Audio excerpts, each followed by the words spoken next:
kõik väljendamata tunded ei kao mitte kuhugile, vaid nad, kui sa surud maha, nad tulevad mõne aja pärast palju suurema kollina tagasi ja jälle kollina tagasi. Sa pead need tunded ära väljendama, et sa ei saa ilma tunnetata elada. See on meie olemus, see on meie geenikoodis, eks. No?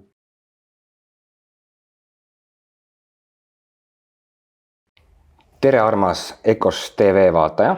Mina olen Maarjo Pruul ja minu tänaseks külaliseks on Margus Sarmet. Tere Margus.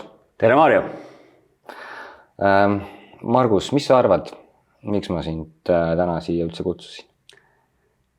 Ma arvan, et ma saan sellest kohe varsti teada.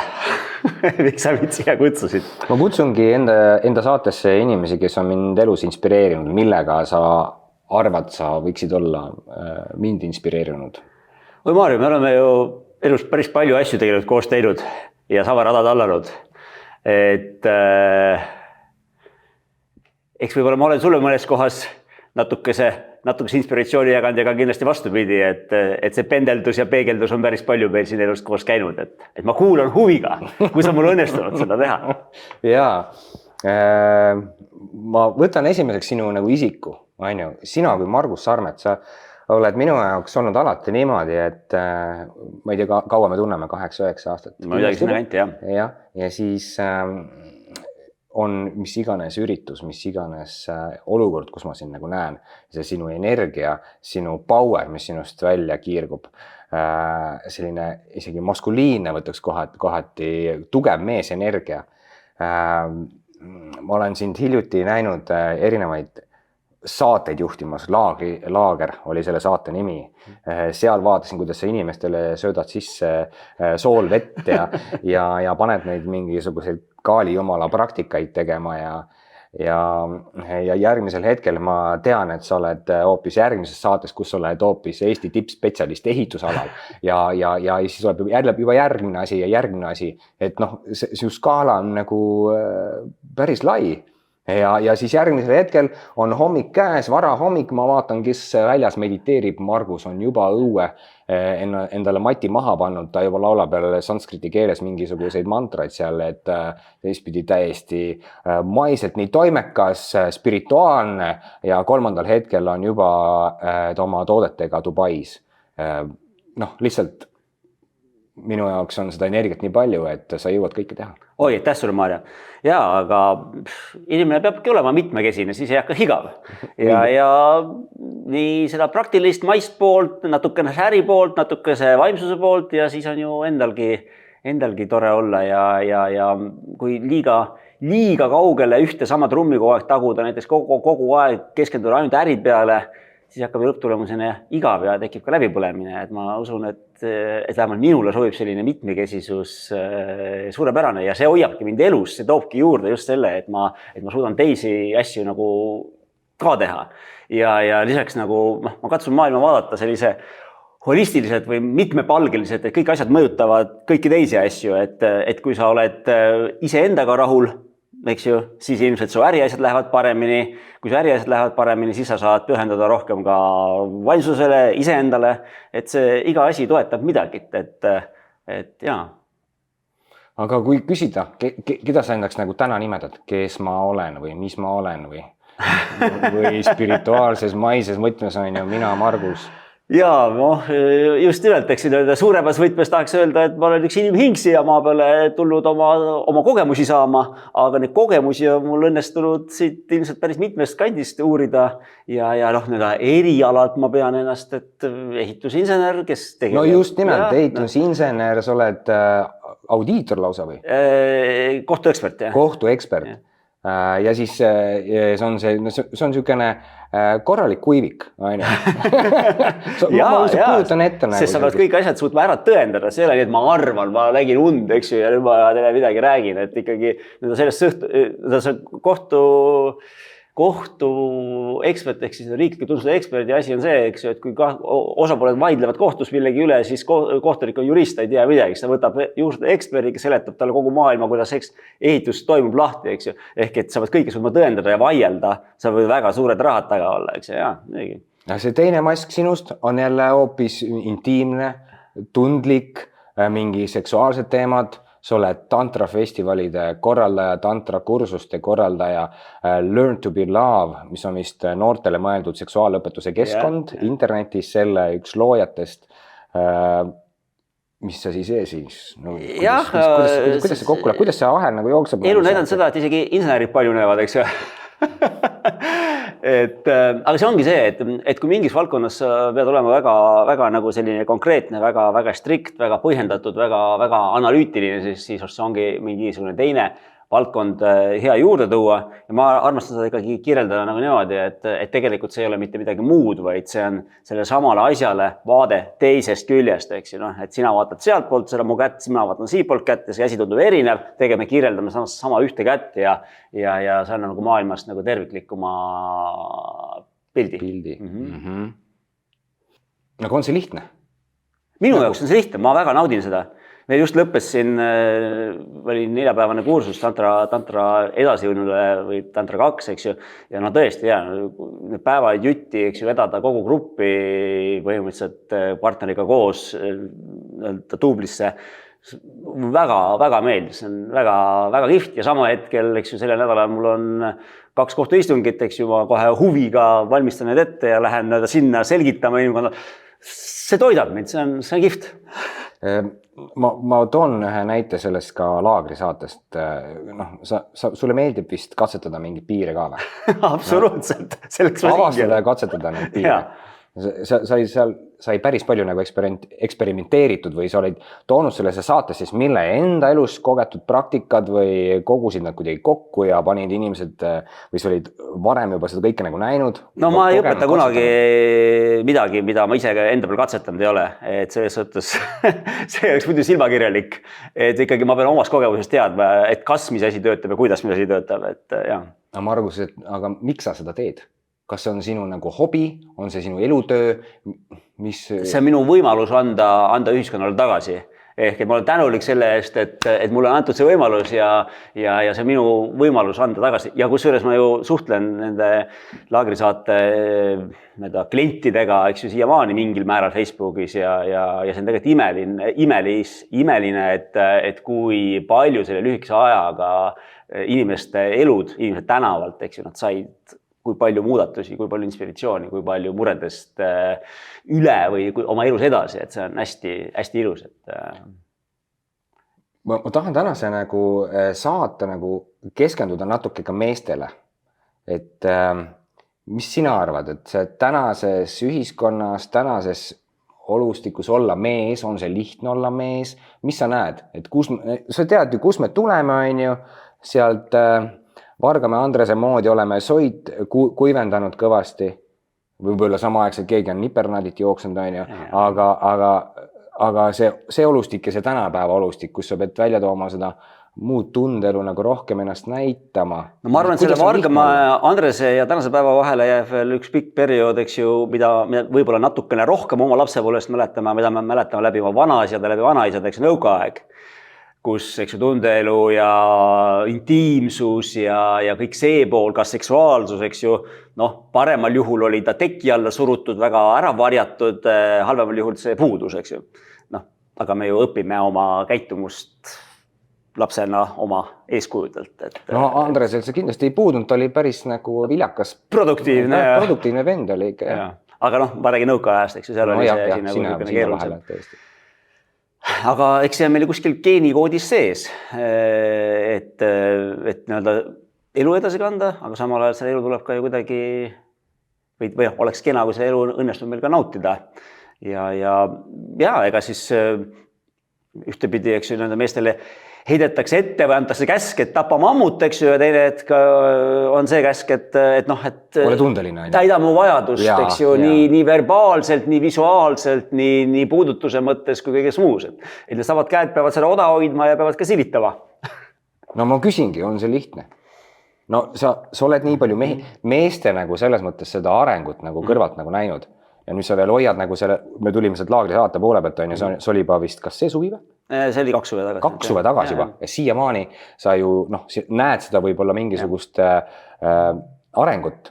Mis on juhtum, ei pea vaatama neid inimesi eraldi, aga mis on nagu siis vahepeal juhtum? No ma näen tegelikult selle arengut igas sellises paari kursuses, igas startup paari kursuses, eks ju, kus tuleb paar, meil kõigil on oma taak, oma seljakott, oma jamaga, eks ju, ja siis kuidas need asjad hakkavad nagu juba mõne päeva jooksul väga ilusti lahenema. Ja sellest inimestel tekib see mingi perioodikene üksteise jaoks aega, eks ju, paari suhtes. No,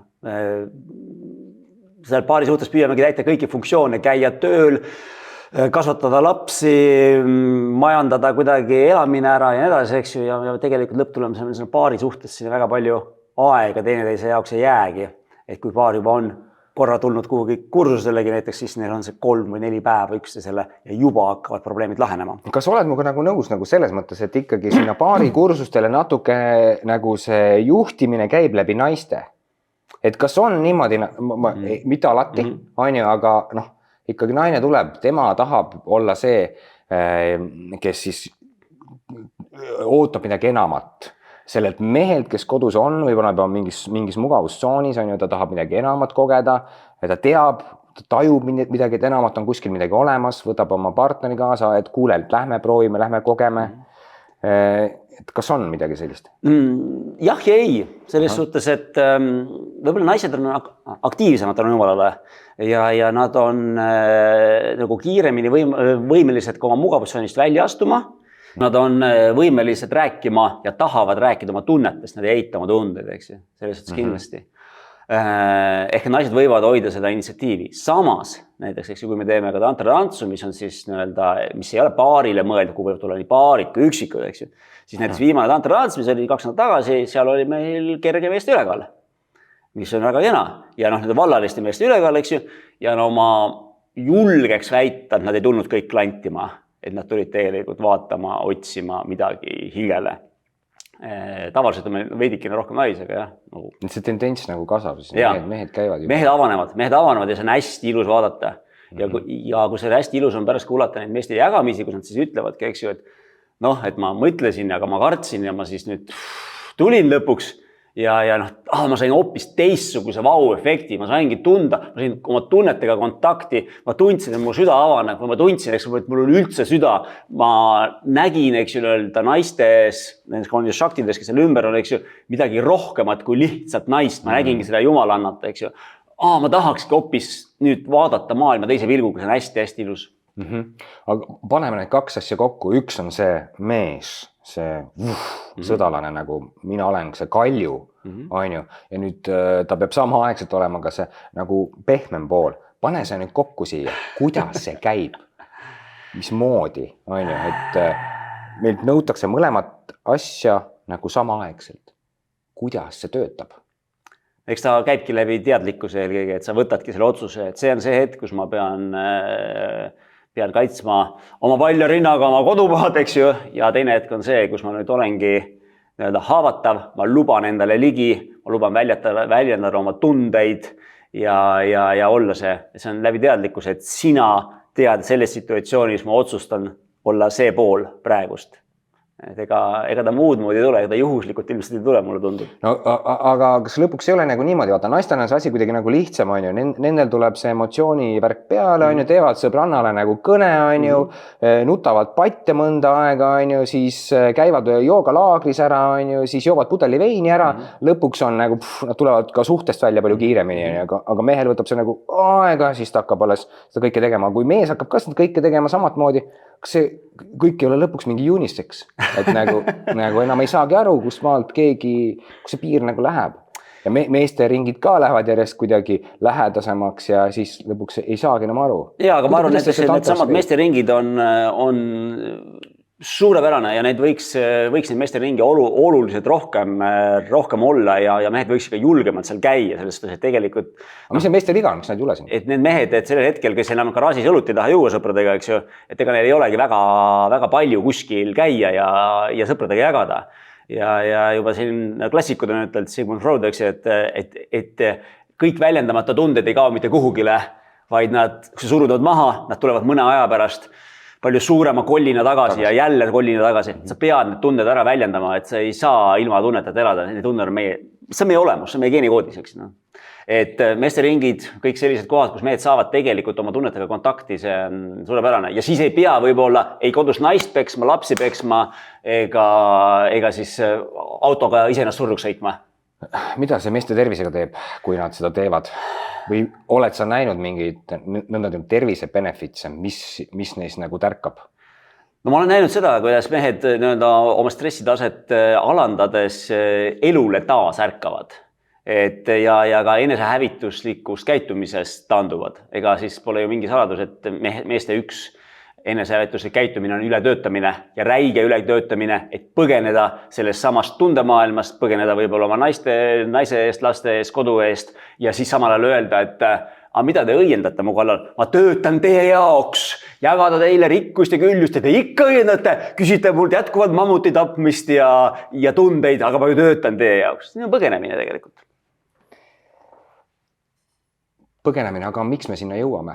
Miks nagu selles mõttes on, mis siia eelneb, miks me sinna jõuame, et jõuda pärast tantra ringidesse või et...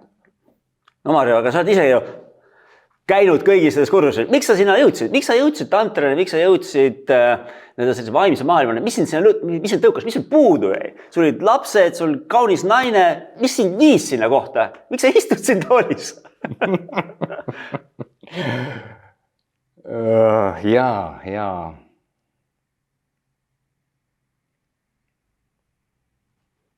Väga hea küsimus. Midagi oli siit veel puudu, eks ju? Midagi oli nagu veel puudu. Mingi koht oli puudu. Ma ei olnud ise endaga kontaktis. Ehk siis ma tegelikult otsin ennast jätkuvalt. Ehk see on see lõputu iseenda otsimine. Ja ka nendel kursustelt ma hakkasin ise ennast nagu leidma, sellepärast ma tegin mingid kohad lahti endas. Ja ma sain olla ausam iseenda vastu ja läbi selle aususe iseenda vastu sain olla ausam välismaailma vastu. Ehk siis olin aus täpselt sama palju, kui ma olin iseenda vastu. Ehk siis see ausus on alati see koht, ma ei saanud kohe olla lõputult ja tühja. Täitsa selline ausus, et siis maailm võib ka katki minna nagu mu ümber, aga sa nägin, et ma olen iseennast nagu natuke trikitanud. Kas sa ka trikitad ennast vahepeal? No absoluutselt. Ja teiseks ju, jõle põnev, et mis siin kivi all on, eks ju. Vaatad, eks ma pole iialgi see kivi alla vaadanud, aga vaataks. Ja siis ta veeretad see kivi, pekki, mis kolli sealt tuli. Ja just sellel hetkel, kui sa arvad, sa oled maailma kõige paremas kohas, eks ju. Ma olen tegelenud iseendaga aastaid. Kivi. Ja Pandora tuleb välja, kogu Pandora laegas lendab uuele ringile, eks. See on see sama spiraal. Nagu eluring, nagu käib kogu aeg. Spiraalitame muud kui kõrgemale ja ikka neid kolja tuleb. Ja kus me siis jõuame? Sina spirituaalne mees, kus see spiraal viib siis? Elame, näeme.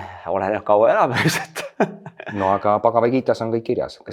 Olen lugenud küll, aga loodetavasti, kui antakse järgmine ümbersüüd, siis võib-olla natukese targemana, natukene kaugemale. See lootus jääb, et võib-olla ei pea päris samast kohast alustama. Aga tegelikult see ju muudabki elu värviliseks, see muudab elu huvitavaks, et seal on nagu erinevaid tahke, erinevaid tundeid, erinevaid emotsioone ja ikka jälle visatakse midagi natukene õli tulle peale. Aga sa küsisid meeste tervise kohta, et kahjuks või õnneks nendesse meesteringides, aga ka teistesse näiteks minu poolt organiseeritud tantraüritustele mehed jõuavad tihtipeale sellisel hetkel, kui nad on juba kriisis või on seal kriisis juba pikemat aega olnud ja nad on lõpuks olnud valmis otsima abi. Nagu need stereotüübi meestest räägivad, eks ju, ma iialgi ei küsi teed ja ma iialgi ei küsi abi ja nii edasi. Mingil hetkel, eks ju, on see valu nii suur, et siis seda abi ollakse valmis vastu võtma ja see abi tegelikult aitab. See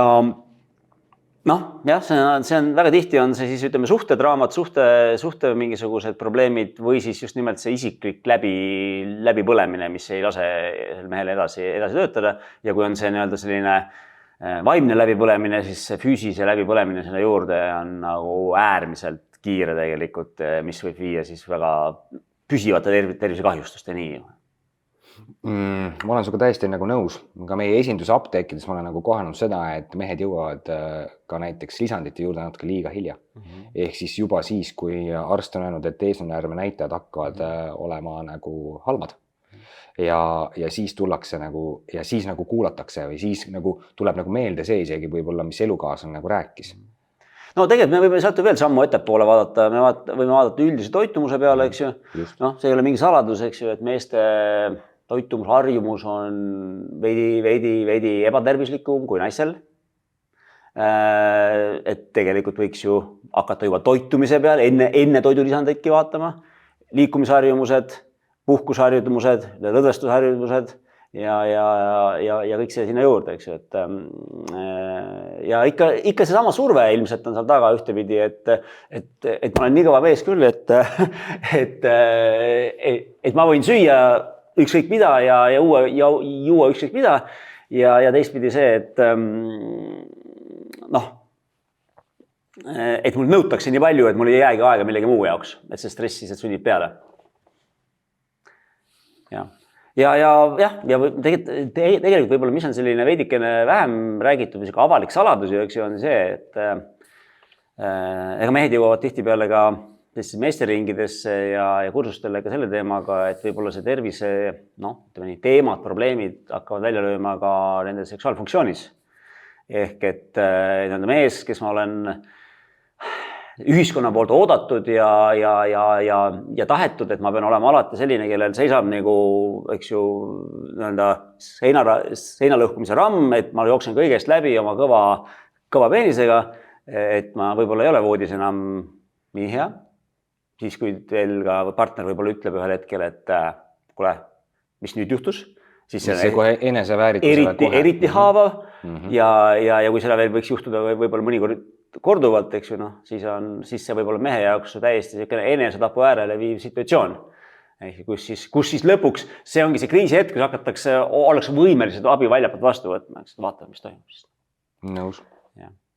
Sest see on nagu mehe jaoks võib olla üks määravamaid kohti. Margus, kas sina oled ka oma eluga olnud mõnes sellises kohas? On selleks olnud alkohol, seksuaalsuse langus, mingid siuksed asjad? No, ega suures pildis ju eelkõige saab veenvalt rääkida iseenda näitel või iseendast, kellest teisest või ikka räägib, kui kogu aeg ikka iseendast. Et õnneks mul on kõige suuremaid auke õnnestunud kas ennetada või vältida, aga sinna samma ületöötamise koopasse põgenemist ma märkan jätkuvalt vahetevahel, aga see on ju suur asi, kui ma märkan, eks ju. Ma saan aru, saad sabas kinni võtta. Nüüd vist läheb sinna kanti. Ilmselt peaks midagi tegema, peaks korrigeerima kuidagi. Ja nii edasi. Ja alkohol ma kunagi... Aga mida sa siis teed? See on nagu võib-olla üks tipp isegi mehele, nagu me märkame mõnikord, mida teha. Anna üks soovitus ka veel juurde. Mida siis teha? Ma nagu märkaksin, aga ma ignoreerin ja sealt läheb vist pekki. On nii või? Jaa, aga see on just see koht tegelikult, et näiteks sama ületöötamine, see on ilmselt sümptom, mitte põhjus. Ma pakun. Ja mehed, kui te vaatate seda, siis mõelge selle peale sügavalt ja mõelge siis teinekord veel. Kas see on põhjus stressiks, et ületöötamine on stressi põhjus või see on sümptom? Mis siin tegelikult ületöötama ajab? Eks ju? Kas see on kodused suhted, alaväärsuskompleks, hülgamishirm mingisugune, ma ei ole piisavalt hea, eks ju. Mis on tegelikult see? Me siin Eestis mega elame pagana hästi, eks ju, tegelikult, nagu üldises plaanis, pagana hästi, eks ju. Ja mis nüüd paneb seda meest, sind meest seal niimoodi pingutama, et sa oled valmis läbi põlema? Sa valmis nagu põhimõtteliselt loobuma nagu õigesti, eks ju. Kas on see materiaalse maailma nagu case ikkagi? Ma võtan selle vastutuse, mul on nagu perekond, võtsin naise, lapse, nüüd on tekib nagu pangalaen, kas see on nagu mingi aherreaktsioon või? Jaa, aga vaata, kas seal on, pangalaen, sellest on hästi tore rääkida, eks ju, pangalaen, aga ikkagi see, et naabrimehe auto on natukene ilusam, ma tahaksin ka sellist, ma töötan veel 1 tunni päevas. Ehk siis materiaalsus ikkagi. Aga mis seal taga on, eks ju, seal taga ei ole materiaalsus. Seal taga on tegelikult see, et see on nagu see not good enough, eks ju. Miks ma ei või selle vana käruga veel 3 aastat sõita? Võin küll. aga naabrimehel on auto parem, ma ei ole piisavalt hea, ma nüüd see on lapsepõlvest saadik sisse süstitud mingisugune teema, eks see on lapsepõlve trauma, et ma ei ole piisavalt hea ja ma pean selle paganama uue auto saama. No ja kui kaua sa naudid uut autot, kõigil, kellel on uus auto olnud, eks kui kaua naudid uut autot? Sa lõpuks ei naudi seda. No ma arvan, mitte lõpuks, vaid juba teise nädala lõpuks ei naudi. Jah, sa enam ei märkagi seda tegelikult.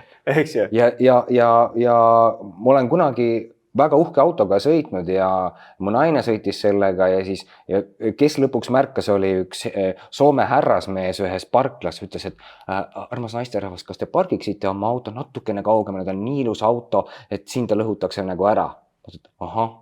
Aga milline kergendus oli lõpuks ka sellest koormast nagu vabaneda. Yeah. Ma läksin oma autoparki, võtsin oma kõige vanema auto, mis oli sellel hetkel ja ma sõitsin sellega kasvõi metsa nagu selles mõttes.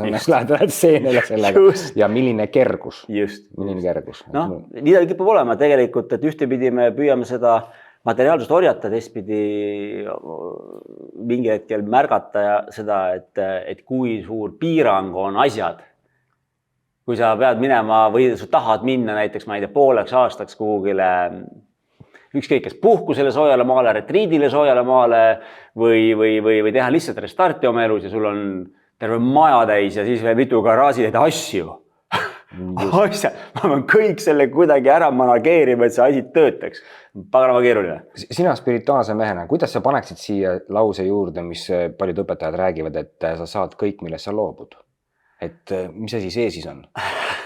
Kuidas ma loobun kõigest, ma saan selle kauni auto. Või nagu Osho lõpuks oli väga suur lai autopark. Jaa, kui Osho lahkus Indiast välja visati, siis ta teadupärast oli läinud 365 Cadillaciga igaks päevaks üks. Et käige minu sõnade, mitte minu tegude järgi võib-olla. Aga kindlasti on Oshol ka eesmärk selle mammonat taga ajada, õige mees õigel ajal õiges kohas. Et ma arvan, et esimese asjana tuleb vaadata, et kas ma tegelikult neid asju vajan, kas need asjad teevad mu tegelikult õnnelikuks, eks ju. Ma ei tea, kas Osho oli sellest õnnelikum, et tal oli 365 Cadillaci. Tõenäoliselt ta ei nautinud neid asju väga palju. Aga mida me naudime tegelikult, pisikesed asjad, eks igas päevas. See, et su suhe on hea, et sa suudad oma partneriga lähedane olla, oma tundeid väljendada, pakkuda talle ja saada talt seda, mida sa tegelikult vajad ja see on võib-olla oluliselt tähtsam, et kas su auto on nüüd 5 aastat vana või on ta 4 aastat vana. Lähme jälle suhete juurde natuke tagasi vahepeal, on ju, aga kuidas naine saaks seda meest toetada? Nagu sa ütlesid, on ju, pisikesed asjad, on ju, mul hakkas sealt kohe see mõte nagu argnema, et kas naine saab midagi toetada, midagi teha, midagi mitte teha. No ma arvan... Mida sina märgad kõige rohkem, et naised teevad ja nad lõhuvad sellega meest? No ma arvan, et see on seesama tegelikult, et meil on nagu, see on automatismi peal see, et ma pean kogu aeg seda mammutit püüdma tappa, eks ju. Sellepärast, et siis ma loistan selle koju ja ütlen kallisena, siin on mammut ja siis kallis ütleb, mammut, mul on eluaeg sellist tahtnud. et tegelikult kallid naised ka, et märgake siis neid väikseid asju, mis see mees toob, et siis ta ei pea neid üle tunde tegema nii palju ja sulle, et püüda sinu kes selle heakskiitu ära teenida, et märkage neid väikseid asju. Et see mees saaks selle mammuti koju toomise efekti. No, mis siis jama siis, kui neid väikseid asju ka enam ei tule. Naine on rahulolematu juba, on ju neid väikseid asju ka. See rahulolematu, naine on keeruline asi. Naine võiks nagu teha niimoodi, et sealt tuleks rahulolu ka veel, on ju, et mitte siis seda mammutit püüdma saata seda meest või kuidas siis seda, kuidas naine võiks juhtida? Ja ma arvan, et see on jälle seesama koht, kus siis see armas paarikene võiks korra maha istuda ja rääkida kumbki pool oma vajadustest. Sa arvad, et suhtlemine on lahendus? Suhtlemine on kõikide asjade lahendus. Et tegelikult mida sina vajad ja mida mina vajan ja mida me saame siis üksteisele pakkuda. Kommunikatsioon just. Ja võib-olla leppida kokku, et ütleme siis iga õhtu, et mis oli tänases päevas sinu jaoks ilusat, mis oli minu jaoks ilusat. Mitte see, et me ütleme alles siis, kui juba miks need sokid seal vannide põranda vedelevad? Kallis, see on nii äge, sa täna panid oma sokid pustapesu kasti, see on ilus. Sa panid isegi täna pesumasina käima. See on äge, sa õpid. Jälle väike asi ja kuidas on suutnud ära teha, et ta kiida teda, siis ta... No ma ei taha siin öelda, et kiida lolli jookseb, aga märkamine, vastastikune märkamine, et ja just enda vajaduste väljendamine, sest kui ma ei tea, mis on minu kaaslase vajadused ja tema ei tea, mis on minu vajadused, kuidas me saame neid täita? Senikaua, kuni sa ei küsi. Me ikka jälle räägime sama näidet oma koolitustel ka oma partneriga, et sa pead väljendama vajadust. Kui sa istud õhtusel teleka ees, kõrvuti diivaniga sina ja sinu kallis naine, vaatate seal, mis iganes, ja mõlemad istuvad ja mõtlevad, et pagan küll, ta võiks ju tulla mult ümber kinni võtta. Ja teine, pagan küll, ta võiks ju tulla panna oma pea mulle sülle. Aga ma ei ütle, sest ma olen nii kange ja ma olen solvunud selle ja selle pärast ka veel, eks ju. Siis sa istud selle järgmine 30 aastat, seni kui üks pole ära sureb. et väljenda ennast, räägi läbi. Viiad emotsioonist välja. Too see nähtavaks, mis on su soov tegelikult ja mõlemad pooled. Ja ma tean ise oma isiklikust praktikast, et see ei ole vahel üldse mitte nii lihtne, aga tulemus on nii palju väärt, et Kuidas sulle oma suhtega läheb praegu? Teil on päris pikk suhe juba? Jaa, 7 aasta jookseb. 7 aastas jookseb üks. Öeldakse 7. tsükkel. Ja, see 7. tsükkel. Ei no, eks see 7. tsükkel ikka vahel annab tunda ja ega ta ju kerge ei ole, aga tuues seda sama juttu, mida ma siin räägin, püüdes integreerida oma praktikasse, tehes seda sama, elades kõiki neid samu valusid läbi ikka ja jälle. Ega rääkida on lihtsam kui teha. Ma usun, et tuleb neid 7 tsükleid nagu rohkem.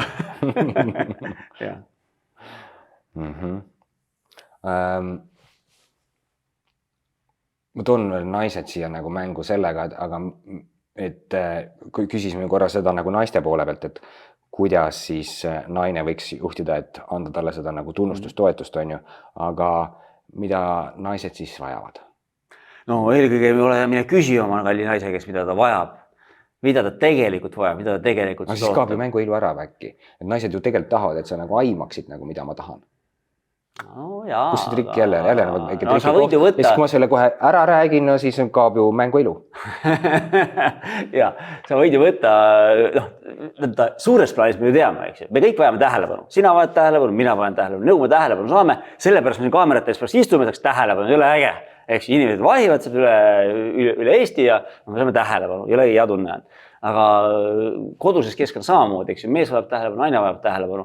Võib-olla see tähelepanu viis on natukene erinev, see on ka erinevad inimestel, erinevad naistel, erinevad meestel erinev, aga märka teda, tee talle kompliment, ütle, et sa näed täna just selles kleidis suurepärane välja, mitte ära ütle, et ära kooserdasin jälle selle vana kitliga, eks ju. Kui ta ükskord paneb selle kleidi selga, siis saa see välja. Märka, kui käis juuksuris, märka, kui käis, ma ei tea, küünetehnikus, märka, kui on hea toit, märka, kui on lapsed õpetatud ja õigel ajal magama saadetud, eks ju. Pise esedele samamoodi, mitte nii. Kuule, sina on naine, sinu asi on lapsed ära õpetada, mine nüüd, eks ju. Ja küsi just nimelt. Ma arvan, et ma toon ühe teema veel siia juurde, on selline retriit nagu pimeruumi retriit. Ehk sina oled seal käinud, mina olen ka käinud. Et paljud inimesed nagu küsivad minu käest, et miks ma sinna läksin, miks sina sinna läksid, Margus, ütle, et kas sa läksid sealt mingit asjadest ära põgenema, vajasid sa kõik see tundemaailm lõpuks vajas puhkust. Sa ei saanud mitte kuskil mujal enam puhkust, kui nädal aega istuda pimedas keldris.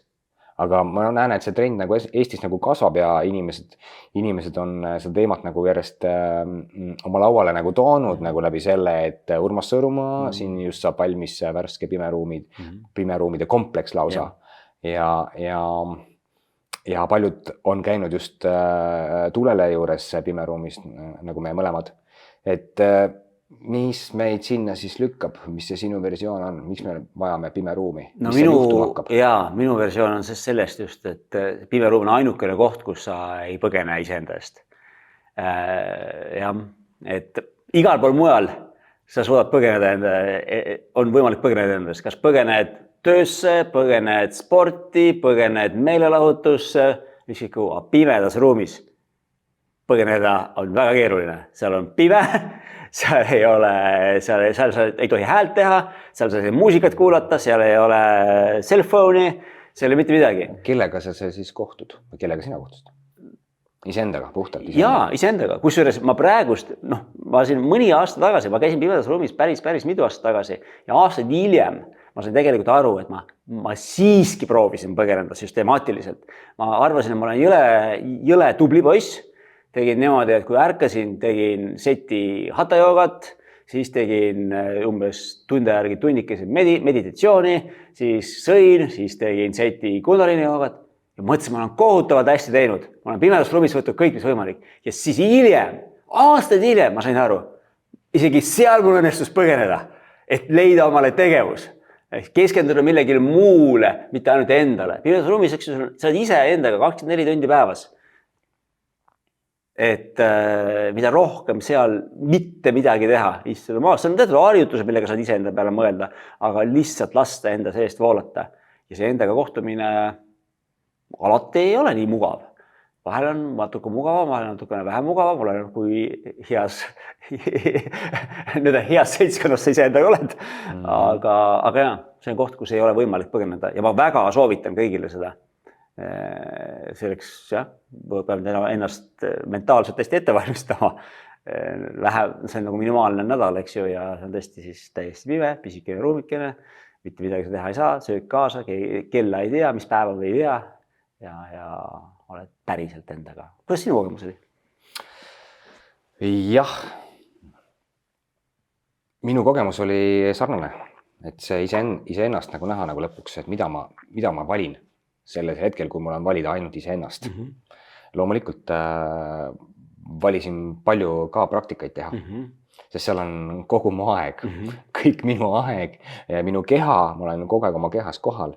Esimesed 3 päeva ma olin täiesti eufooriasse, ma mõtlesin, et ma kõigile kuulutan seda, et vähemalt 3 päeva pimedas veeta. See oli mu elu parim puhkus, nagu esimesed 3 päeva. Ja siis, kui ma ärkasin, mu mõtted juba korduvad, siis tuli see natuke sügavam töö, et ma olin 8 päeva kokku ja natuke panin ka ajaliselt mööda ühe päevase une, kirjutasin öise unearvele ja pidasin omarast arvestust ja läks nagu sealt natukene sassi ja see viimane päev oli juba vaimselt päris trikikas. Ja ma pigem proovin märgata seda, mis ka peale seda toimus, kuidas ma nüüd olen nagu tunnetanud sellist kohta, et kuidas ma ennast vahepeal trikitan. Et trikitan sellega, et ma nagu midagi saavutasin, ma nagu tegin midagi ära. Ja nüüd ma luban enda kehale midagi kosutavat näiteks, et pakun talle midagi.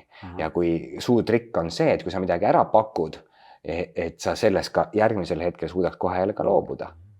Ja kuidas mõni asi tuleb ja sa näed, et sa pakud seda sama nagu meelehead juba oma kehale korduvalt ja saad aru, ahaa, et märkan seda kohta.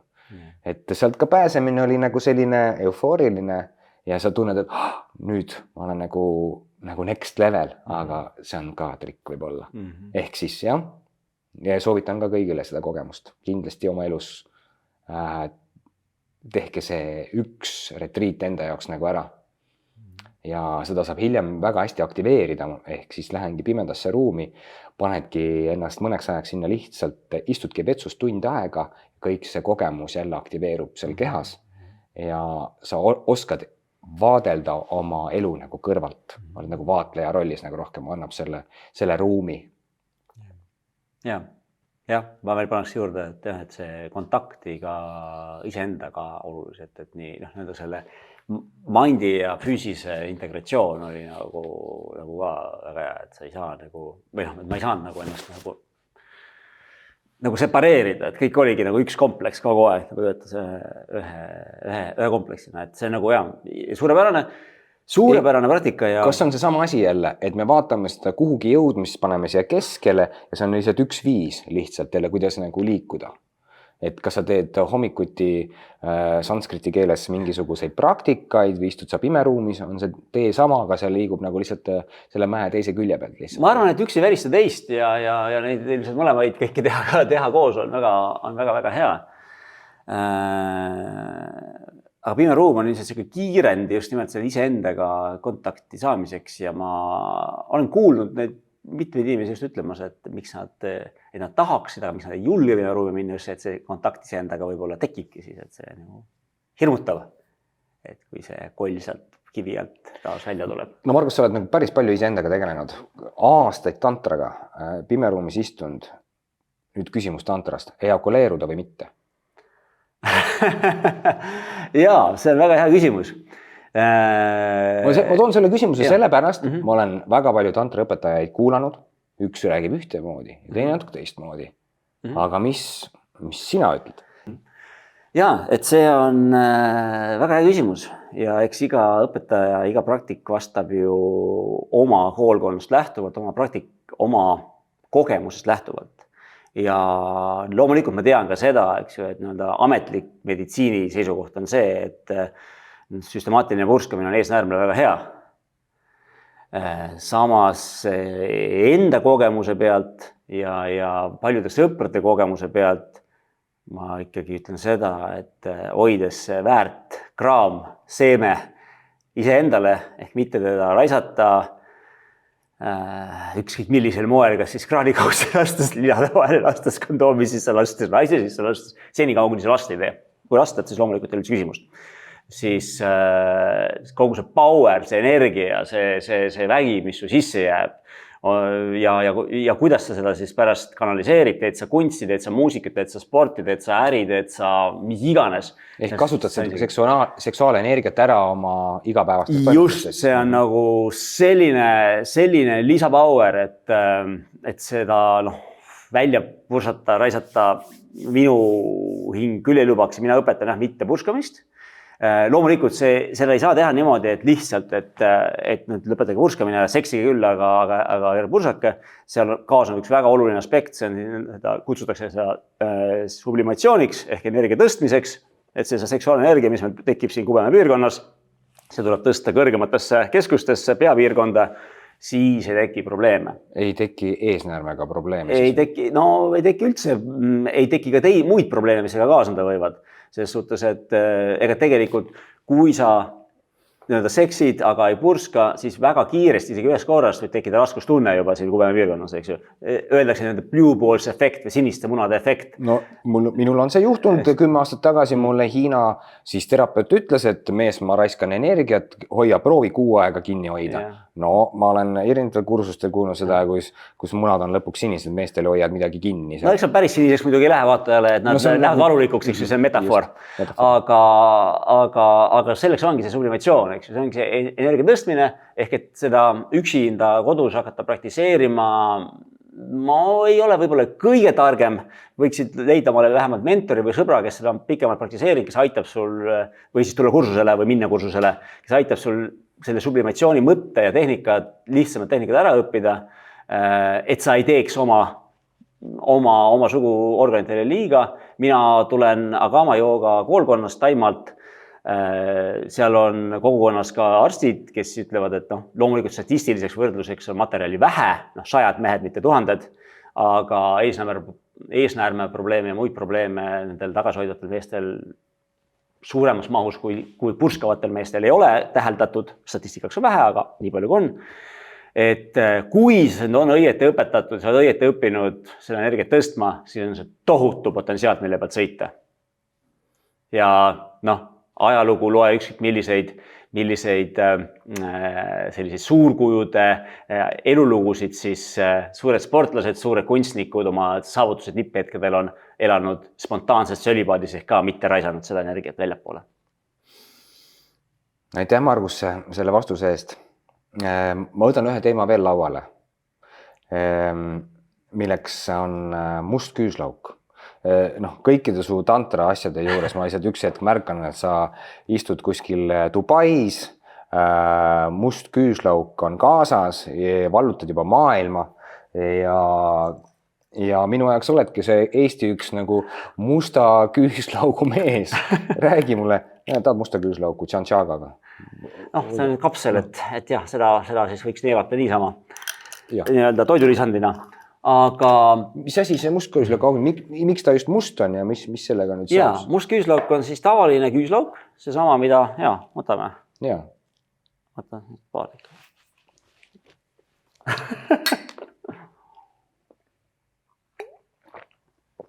Tegemist on siis tavalise küüslauguga, see sama, mida vana maasikate vahel kasvab. Ja aga me oleme ta ära fermenteerinud ehk ta läheb umbes 70 kraadi peale ahju ja on seal nii-öelda siis umbes 70 kraadi juures käivitub loomulik fermentatsioon, ühtegi lisaainet juurde ei panta ehk et ta on seal 3 nädalat fermenteerub nii-öelda spontaanselt.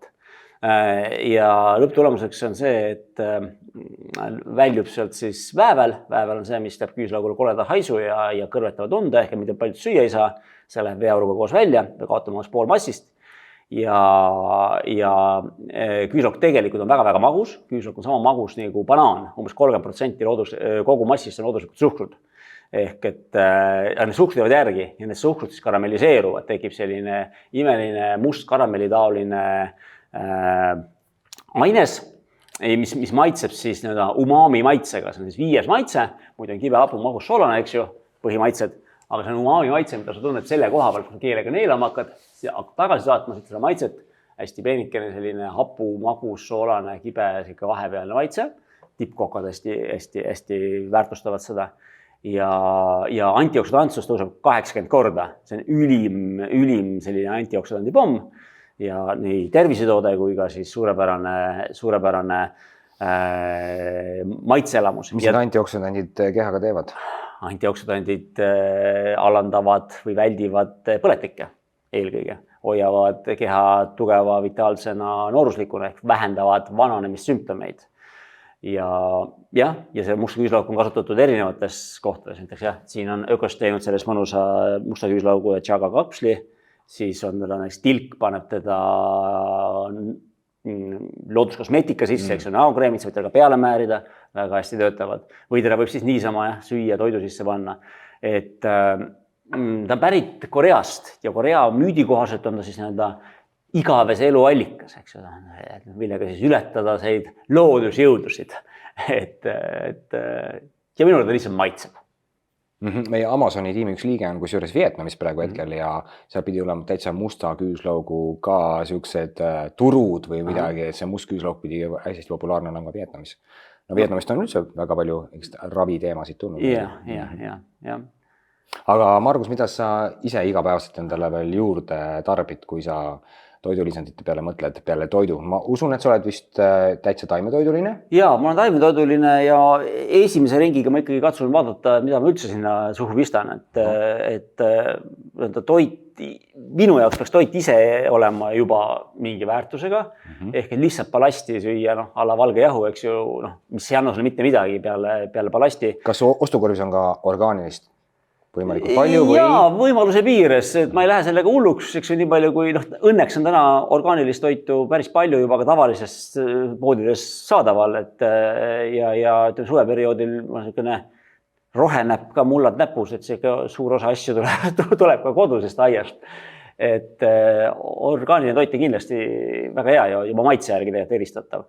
Aga jah, et esimese ringiga, et mis siis seal toidus nagu väärtuslik oleks ja siis natukene sellist nipet-täpet D-vitamiini, eks ju, päikesevaegus meil eriti just praegust ja mõnda sellist asja näpuga juurde, aga esimene eristus on siiski toit.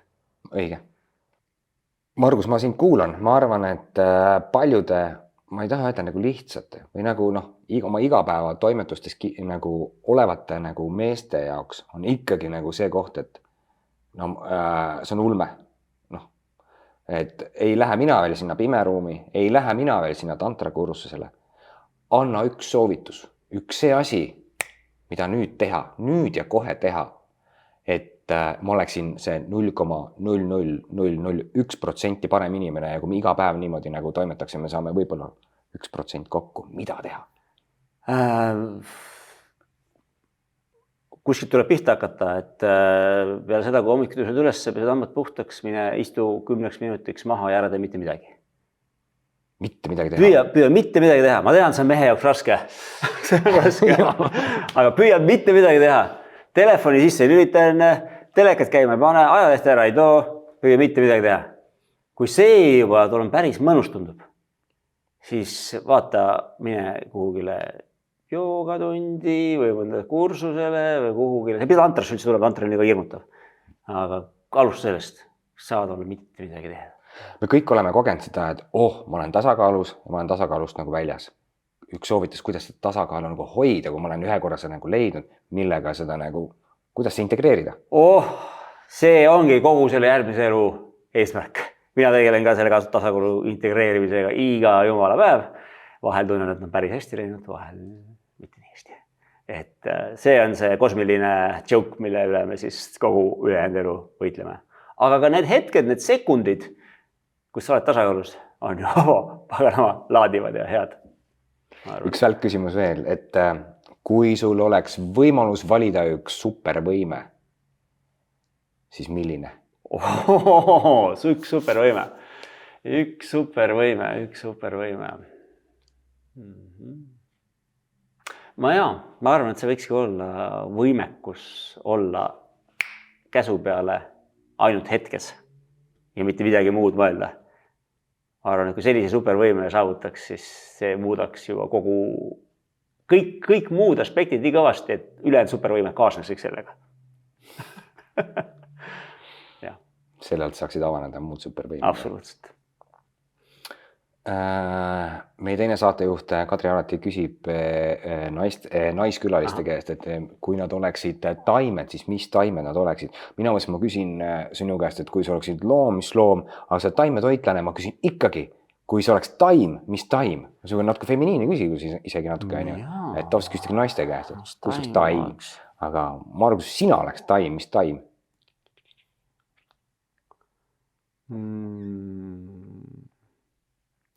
Taim. Ma arvan, et ma oleksin midagi, või ma tahaksin vähemalt olla midagi sellist, nagu näiteks on viinapuu või viinamari.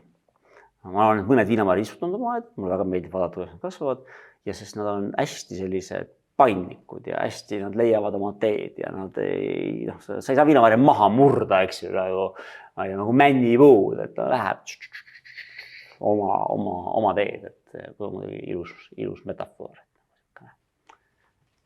Otsib teed valguse poole hästi mitmel rindel. Viinapuus võiks varra hästi. Aitäh, Margus. Sinuga on koos olnud igati põnev teekond. See aeg, mis me oleme tundnud, väga põnev intervjuu oli. Aitäh, et sa tulid mu külaliseks ja loodan, et kohtume mõnel järgmisel üritusel kuskil. Aitäh sulle, Marju, aitäh kutsumast ja võimaluse eest oma maailmapilti jagada. Aitäh, vaatajad, et leidsite aega meie saadet vaadata. Järgmise korrani.